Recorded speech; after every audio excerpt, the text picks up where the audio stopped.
Bonjour, bienvenue dans cette vidéo. Aujourd'hui, je vous parle des règles de vie qu'on peut mettre en place avec nos enfants. Je suis Anaïs Severt, je suis thérapeute, coach parental et formatrice, spécialiste de la relation parent-enfant. Et dans mes vidéos, je partage avec vous des astuces et des conseils pour mieux communiquer avec vos enfants et améliorer le quotidien de nos relations. Alors, l'outil des règles de vie, c'est un outil que j'utilise beaucoup avec les parents que j'accompagne, que j'utilise aussi moi-même en tant que maman, que je trouve formidable. En fait, c'est un outil qui permet aux enfants de visualiser les règles de la maison. Les règles de vie ou les règles de la maison, on peut appeler ça comme on veut.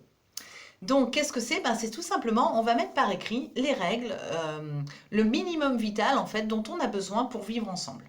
D'accord?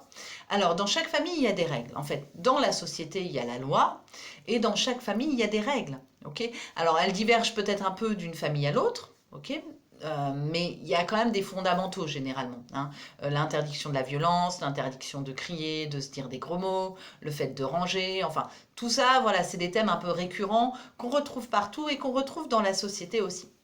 Donc, ça peut être intéressant pour faire coopérer les enfants, pour les faire adhérer justement à ces règles-là et les faire bien les intégrer, de les écrire.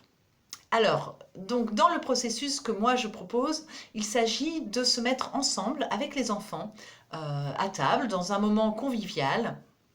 On se fait ce petit exercice de se dire, tiens, quelles sont les règles de la maison? Quelles sont les règles importantes?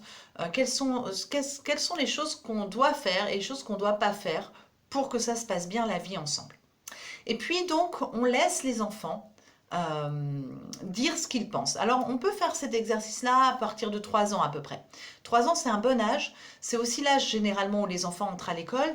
Et à cet âge-là, ils intègrent aussi des règles au niveau de l'école. Donc, c'est plus facile aussi de mettre en place les règles à la maison. C'est un bon moment, l'âge de 3 ans. Donc, on discute avec eux, savoir un petit peu qu'est-ce qu'on a le droit de faire, qu'est-ce qu'on n'a pas le droit de faire. Généralement, déjà, les enfants le savent déjà, hein. Il y a plein de choses qu'ils savent déjà. Et donc, avec eux, on va écrire les règles. Alors, si vous faites ça avec des enfants plus grands et qu'ils savent déjà écrire, vous allez leur demander à eux d'écrire, hein. Donc, vous prenez une grande feuille, par A4 ou même A3, c'est bien. Et vous allez écrire avec eux, donc s'ils savent écrire, c'est eux qui écrivent, les règles que vous avez décidées. Je vous propose de ne pas faire beaucoup de règles. Pour moi, je pense qu'à 10 règles, ce serait vraiment un maximum. On met que les choses les plus importantes. On met pas les choses voilà, qui sont anodines. Moi, je vois dans mes règles, c'est surtout l'interdiction de la violence, c'est surtout voilà, se parler avec respect, se parler doucement. Qu'est-ce qu'on a mis de... Ouais, nous, c'est essentiellement ça. Oui, ranger quelque chose quand on a fini une activité. Voilà, des règles comme ça, les plus importantes, celles qui sont les plus importantes pour vous. Donc, on les écrit.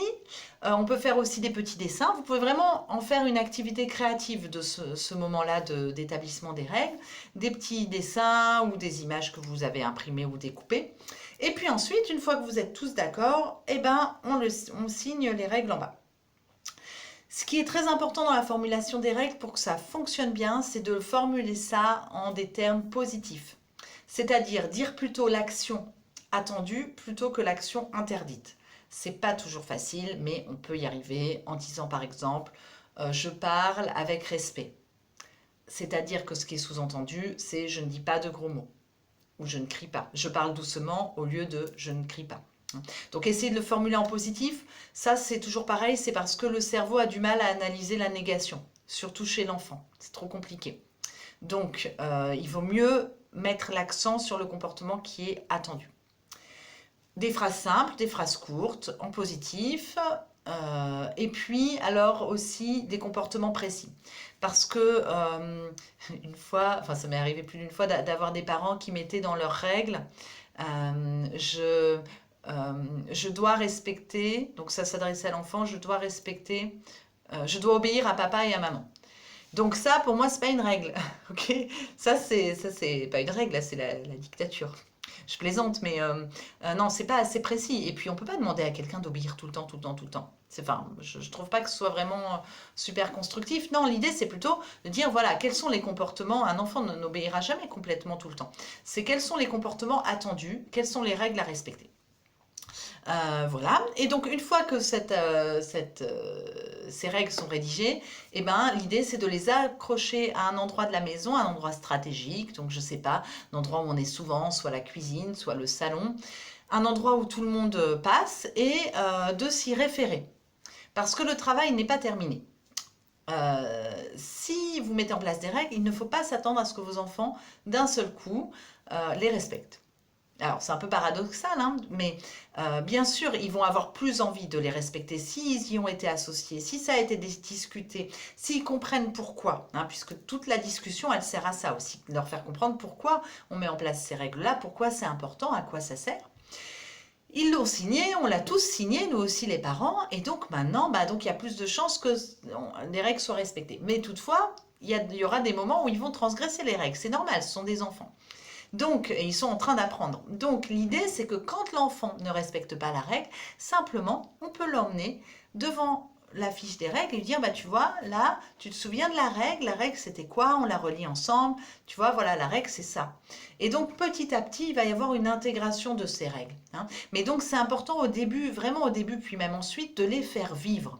Parce que les règles, en fait, c'est la loi dans votre famille. Et dans toutes les familles, il y a la loi, et dans la société, il y a la loi. Donc quand vous faites ça, vous participez à l'intégration du principe de réalité chez vos enfants, c'est-à-dire que vous êtes en train d'aider votre enfant à se construire et à comprendre qu'il y a des règles à respecter pour vivre en société. C'est un apprentissage ô combien fondamental à travers cet outil tout ludique et tout concret. Ok, donc c'est simple, mais c'est pas simpliste, c'est une vraie démarche en fait, cette histoire de règles, à condition de les faire vivre jusqu'au bout. Les faire vivre jusqu'au bout, ça veut dire évidemment aussi que vous, les parents, vous respectez les règles, sinon ça marche pas. Si vous êtes en train de hurler alors que c'est interdit, ou de dire de gros mots alors que c'est interdit, vous jouez pas le jeu des règles.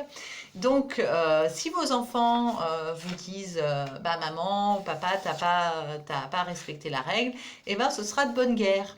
Et dans ces cas-là, vous pourrez dire à votre enfant, oui, effectivement, tu vois, moi non plus, là, j'ai pas respecté la règle, je le reconnais. Et merci de me l'avoir signalé. Je vois que toi, tu as bien intégré la règle. Ok? Donc ne prenez pas ça comme un affront. Si l'enfant vous pointe le non-respect de la règle pour vous, prenez ça comme le fait qu'il est en train d'intégrer. Et c'est très bien. C'est le jeu.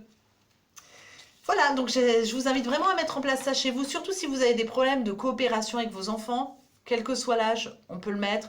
On peut mettre dans les règles aussi, j'ai pas pensé à vous le dire, mais on peut mettre aussi des durées de temps d'écran, hein. Peut-être dans une prochaine vidéo, je vous parlerai des écrans, mais on peut intégrer ça aux règles. C'est vraiment utile. Si vous mettez un temps d'écran limité, vous pouvez l'intégrer. Voilà, donc bonne mise en pratique de cet outil. Bonne continuation à vous. Je vous dis à bientôt. N'oubliez pas de vous abonner à ma chaîne et à mon blog blog-espère.com. À bientôt.